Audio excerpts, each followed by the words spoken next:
The following video contains spoilers. We suggest watching the episodes alone in the dark. Hello, Wolfpack. We've had a lot of good times reviewing episodes from the hit horror series R.L. Stine's The Haunting Hour, but I feel like my brother Wolf is getting left out of all our fun since his reviews have slowed down a little. While everyone has more fun admiring the horror classics that scarred us for life, the My Little Pony episodes are only making average impressions at best so far, so Wolf might like to take a part in checking out this episode in particular with me. But since my wolf brother is currently in space now, while I'm trapped in a sentient haunted house with magic powers, I'll need to find a way to reach him. Yeah, we've really had a crazy journey up to this point, haven't we? But I'm sure it's not too confusing for the casual viewers. So, House, use your divine magic powers to take us to Wolf. You bet.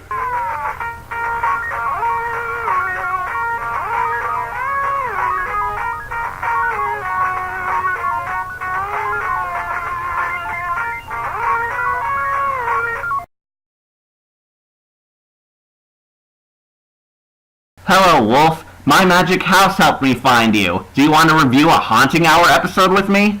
Well, I was trying to expand my reviewing choices and get over the trauma of being trapped by Negawolf, but since you so politely crashed your demon house into my starship, I'd love to drop whatever I'm doing to comfort your subpar Haunting Hour reviews. You could say I'm intruding on your personal space. What? Wait, no, you don't mean... Yep, this is our thoughts on the R.L. Stine's The Haunting Hour episode, Intruders.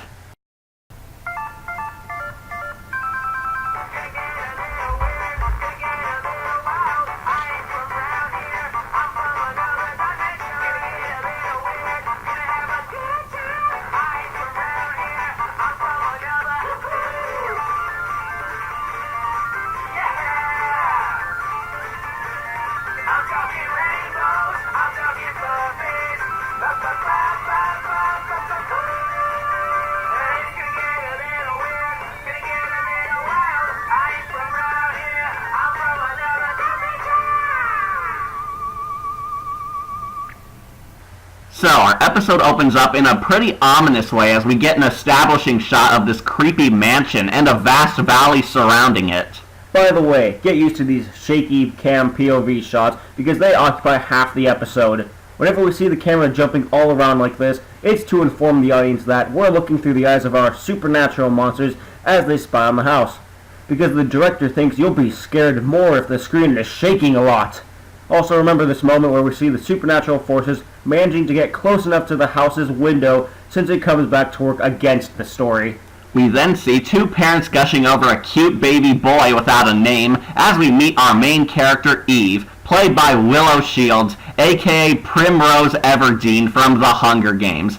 In The Hunger Games, Willow played the cute, innocent little sister to Katniss and was the light of hope that inspired Katniss to fight evil. Here, Willow Shields' character Eve is a totally unlikable jerk who hates her family, including her own baby brother. Yes, Eve's whole reason for acting up in this tale is because she hates a baby. He's a fat, naked jerk. Eve is intended to be an angsty teenage girl suffering from jealousy and depression, but let's just say that the intention to earn our sympathies, or lack thereof, is one of the biggest problems of the episode. It doesn't help that the tragic part to Eve's backstory mostly happened off-screen before the plot actually begins. Apparently, Eve attempted to run away from her parents before the episode even started, but as you can guess, she came back and was grounded, which is another reason why she grows distant from her family. Seriously, the whole backstory for our main character happened just off-screen before we get this opening. But for anyone who doesn't read too much into this story, like casual viewers similar to me, you don't have any clue as to why Eve's acting up here. I honestly thought she was just being a colossal jerk, which she still is.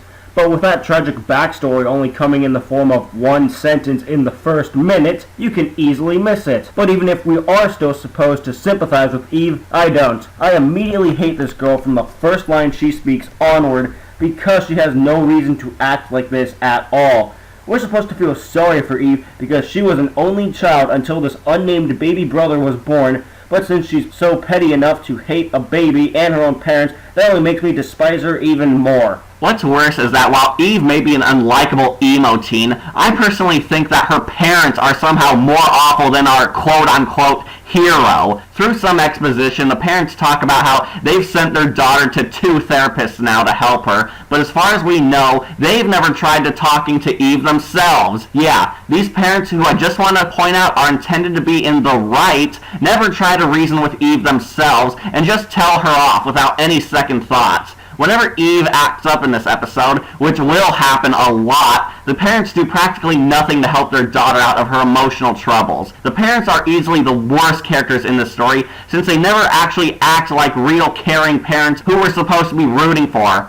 On a smaller note, while Willow Shields is the big episode's guest star, the other cast members are actually former Haunting Hour actors too. The irresponsible mother is played by the exact same actress who played 2 other irresponsible mothers back on the episodes Pumpkinheads and Best Friends Forever. And the father is played by Vincent the Ghost from Flight. Looks like his final role on the Haunting Hour was the real crash landing for him due to being a supporting character now instead of a cool adult hero like on his Better episode. Just to hammer it in how much Eve's life sucks, the father tells her to stop acting up and sends her to her bedroom, coming across like a distant jerk all the way through. Yeah, the episode wants us to see Eve as an underappreciated little girl who just needs to grow up, but as you'll see soon enough, it fails for us. But while alone, Eve hears a magical pan flute in the distance and sees some glowing lights out in the Forbidden Forest. What, is Seamus the Leprechaun hosting a party again with his animal friends?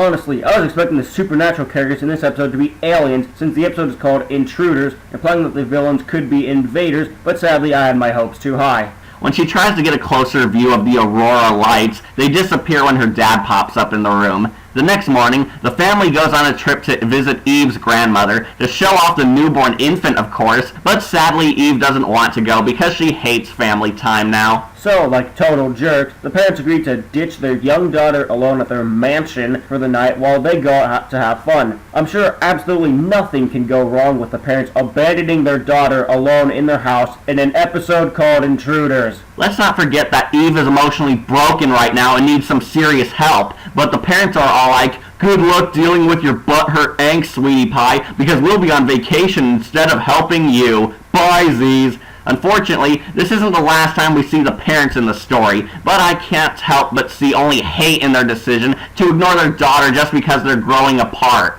While their parents ditch their daughter for the day, Eve goes out alone in her forest of a backyard, because we all own a house like that, and she touches an iron gate which shocks her hand. Could this be some clever foreshadowing? We'll see. The next day, Eve's parents arrive home and act like insensitive jerks again as they talk about how cute their baby is while criticizing how Eve should just get over her emotional phase.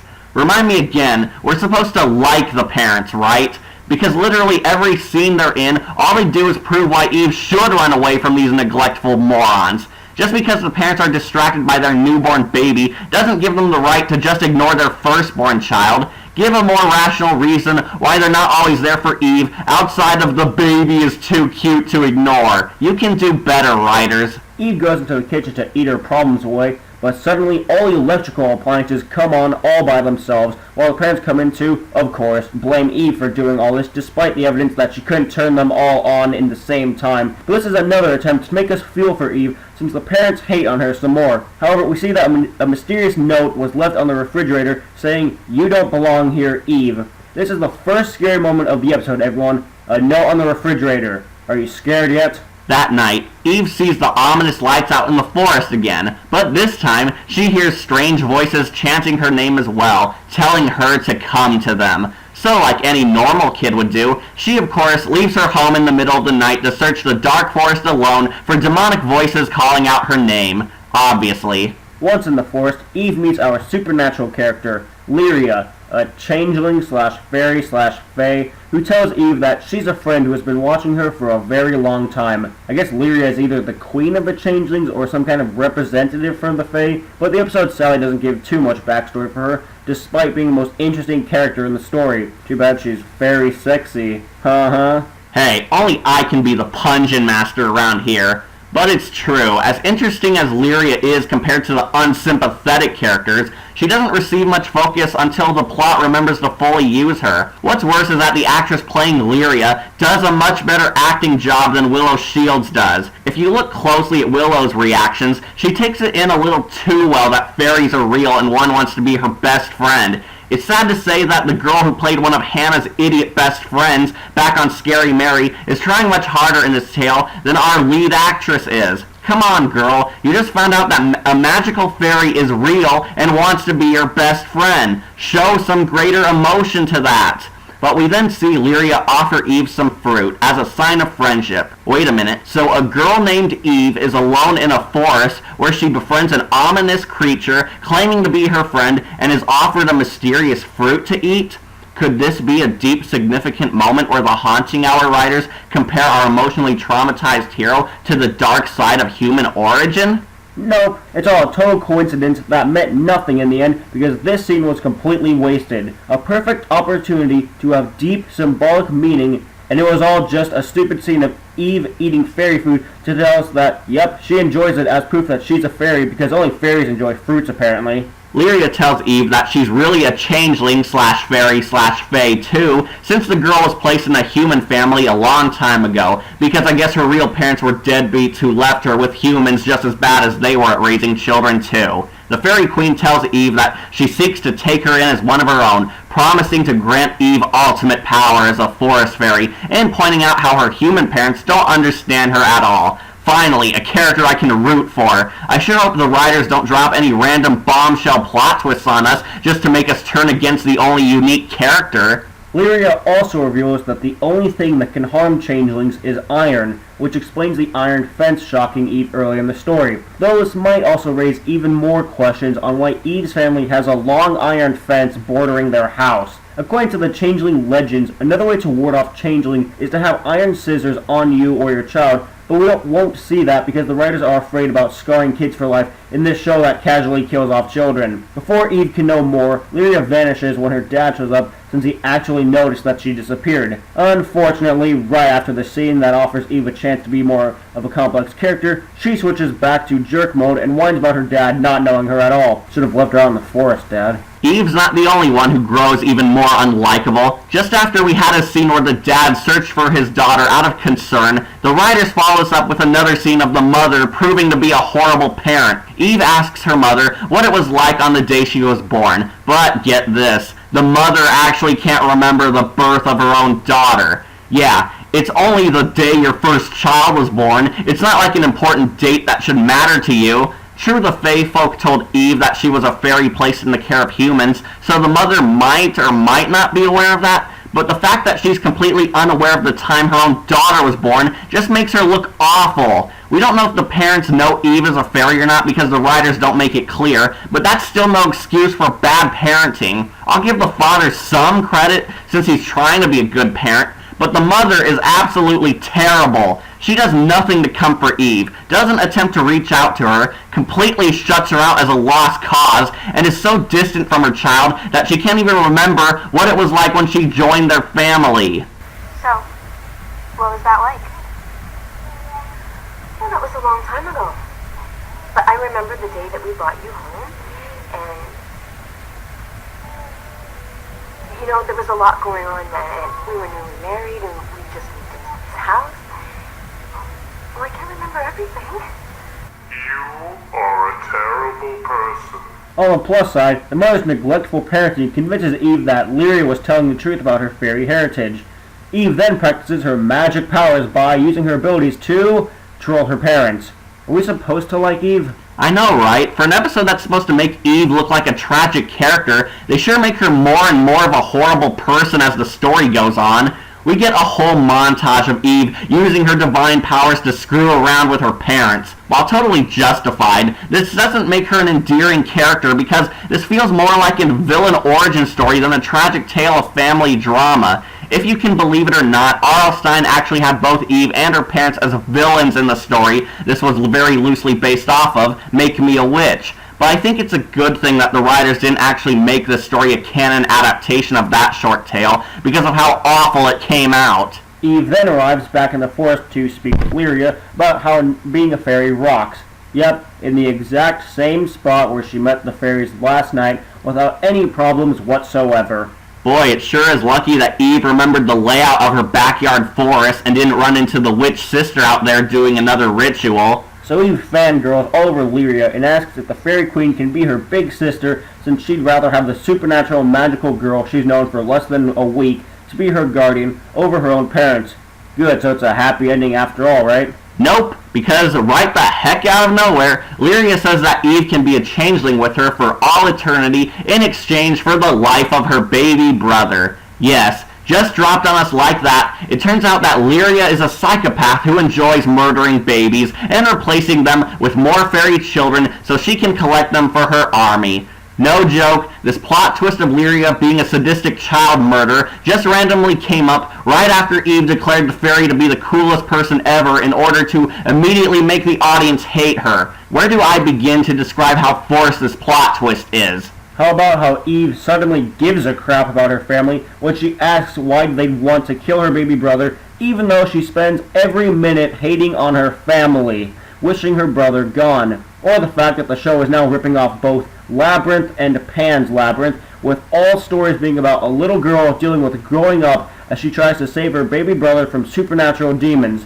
Or the fact that Lyria pretty much derailed her own evil plan to turn Eve to the dark side by prematurely asking her to take a life for her. To be fair, Scottish folklore claims that this is a part of the fairy legends too, so Lyria may just have cultural ignorance. The fairies of old times would actually take human children away so they could sacrifice them to hell in order to appease Satan. So this is mostly accurate fairy info. Yeah, but this plot twist still comes out of nowhere, and the people who don't know anything about the dark fairy legends might be confused as to how the cute fairy queen wants to murder a child for fun. She even jokes and laughs like a sadist about how much fun it is like a cartoon villain would. This was just so forced. I mean, how random is it that Lyria says, "I want to be your best friend, Eve. Join the changelings. We'll dance the night away. Have never-ending fun. Oh, by the way, I also kill babies." No build-up at all, just a forced dark turn to make us turn against the supernatural character in a heartbeat and think that the parents are better by comparison. True, I won't argue against that, but there's an even worse moment in the episode coming up. Eve actually has to think about killing her own baby brother. Yes, our quote-unquote hero, Eve takes the time to think about whether or not she wants to go through with murdering an innocent baby who has done nothing to harm her. Just like that, all sympathy is lost for this character. These scenes where we see Eve gazing down on her infant brother while deciding whether or not to kill him are meant to make us feel for how hard Eve's situation is, but it only makes her all the more awful since she has to decide whether or not she wants to butcher a child or hand her over to a psycho fairy Lyria just to make herself happier. You are a terrible person. Oh, and if any of you tried to defend Eve's moral ambiguity here, then just listen to her first reaction when Lyria asks her to help kill her baby brother. You want me to steal my own brother? But Mom would be so sad. But Mom would be so sad. But Mom would be so sad. But Mom would be so sad. But Mom would be so sad. But Mom would be so sad. Not the fact that she'd be committing child abduction and most likely murder, but the fact that her neglectful mother would be sad. You can all see why Eve has zero sympathy from us. But then something shocking happens. Actual good parenting.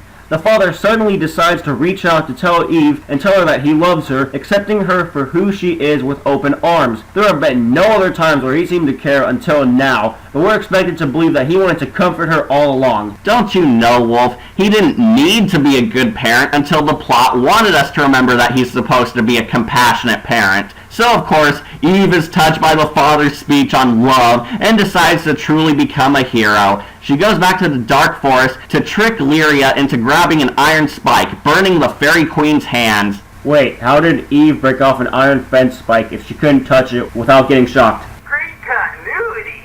I don't know, because we need a rush climax to wrap this up. After harming Lyria, our hero says that she'll never join the Changelings and threatens to kill all the fairies if they ever come near her family ever again. So basically, the sympathetic hero Eve assaults the Changeling Queen and threatens to kill every fairy if they ever try to follow her again, despite the fact that Lyria peacefully tried to befriend her and showed her nothing but kindness until this point. She doesn't even try to peacefully say no or negotiate. Eve just straight up declared war on the army of changelings as her first choice of action to get them to go away. I'm sure this won't backfire on her at all. So under a death threat, Lyria agrees that she won't force Eve to join them, but warns the girl that she'll regret making her an enemy. So the fairies teleport away as Eve returns home to reunite with her ignorant family, where Eve finally connects with her baby brother. Boy, who would have guessed that a dysfunctional family who hated each other only needed a psychotic child-murdering fairy to help them all get along? Truly a fairy tale ending. Speaking of which, we get our contrived twist ending. You'd think that the fairies would take away Eve's powers or memories, but you'd be wrong. In the end, we see an army of evil forest fairies approaching the house and breaking in to kill the entire family, since like a total moron, Eve left their iron gate wide open.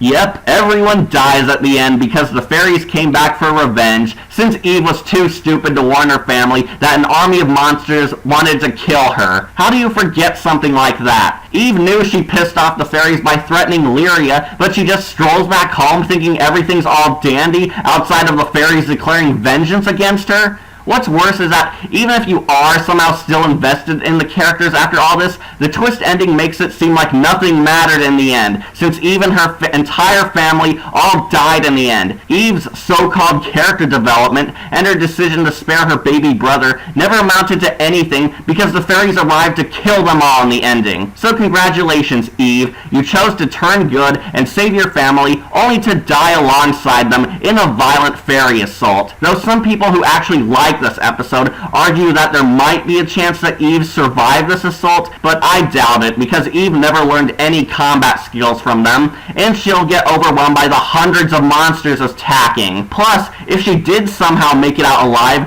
Eve's family are most likely dead, and she'll have to live the rest of her life as a runaway from fairies who seek her death. Also, if the fairies can be injured by iron and only got in because Eve stupidly left her iron fence open, then how did we see the fairies break into the house multiple times earlier in the episode? Great continuity.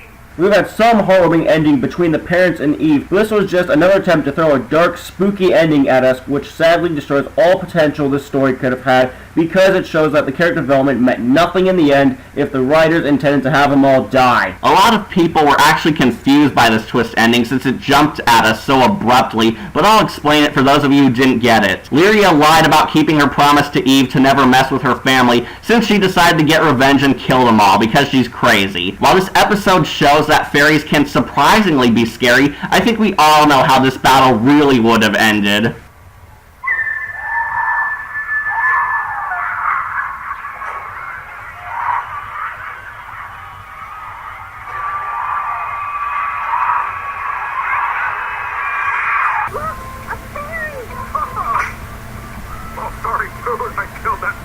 But why did the fairies just let Eve walk back home instead of killing her then and there? So she could die with her family, of course. It was an attempt to give her, and by proxy the audience, a false sense of hope so we couldn't see this dark twist ending coming. It still sucked. It should have ended with the fairies declaring war on the human world because the military wouldn't stand a chance at their ability to mess with electrical appliances, especially since the fairies were building up an army of their people for reasons unknown, but instead they settle on getting revenge on a little girl. That's just weak. But now Eve has to deal with some home intruders.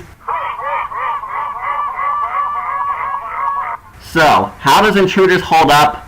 Honestly, not that well. It has some pretty cool visuals, nice camera angles, and managed to actually make fairies scary, but all the characters are totally unlikable. The parents are the biggest jerks in the story and are way too unsympathetic for us to side with them. It doesn't help that the writers want us to like them and feel sorry for how distant they've become with Eve, but they do incredibly stupid things that almost justify Eve's hatred for them. The parents never talk to her unless the plot demanded it. They ditch her every time she refuses to do what they want. They give more focus to their baby while brushing their daughter's emo mood swings under the rug. They blame her for not getting over her drama instead of doing anything to help themselves, and they can't even remember the day she was born. Eve's not exactly a saint either. She's an obnoxious brat with petty jealousy towards a baby. I could deal with her acting like a smart-mouthed jerk, but the moment where she has to think about killing a baby completely blows away all likable traits. I'm so glad all these people were killed by fairies in the end. Speaking of which, I kind of like the fairies and Lyria at first. Lyria starts out as a pretty cool character as she manages to bond with Eve and could have been a diabolical mastermind.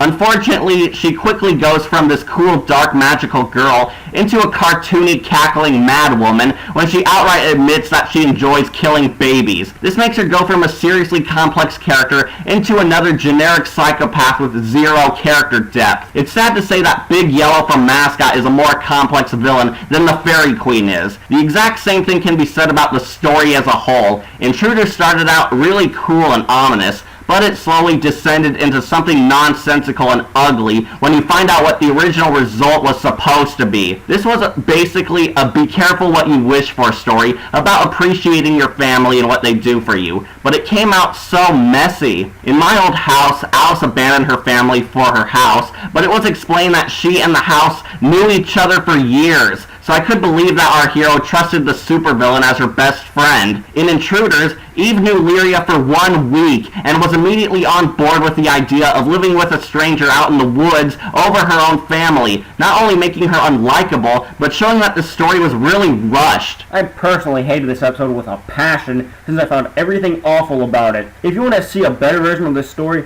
then watch Guillermo del Toro's Pan's Labyrinth, because you'll get a more complex, depressing drama from that over this idiotic tale of suspense. We give this episode a decayed skull. It had a chance to be something really great, but the writers really messed things up by speeding through the story, not really looking at the weaknesses of the narrative, wasting all potential plot points for a dumb family drama, Willow Shields giving a performance that makes Big Yellow look like a Shakespearean villain, a cartoonish villain who did nothing interesting, and worst of all, completely unsympathetic characters who fail to earn our respect. It really says a lot that we were rooting for the child murderer this whole time over the people we were supposed to feel sorry for. Intruders is a disappointing episode that promised a lot of magic but ended up being all flash and no substance. Well, thanks for doing this review with me, Wolf, and I hope you had a lot of fun. Absolutely. Now get out.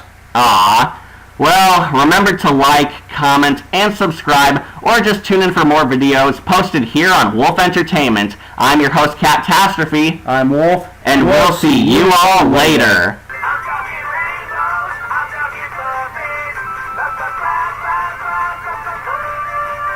Hey, it's gonna get a little weird, gonna get a little wild. I ain't from around here, I'm from another dimension.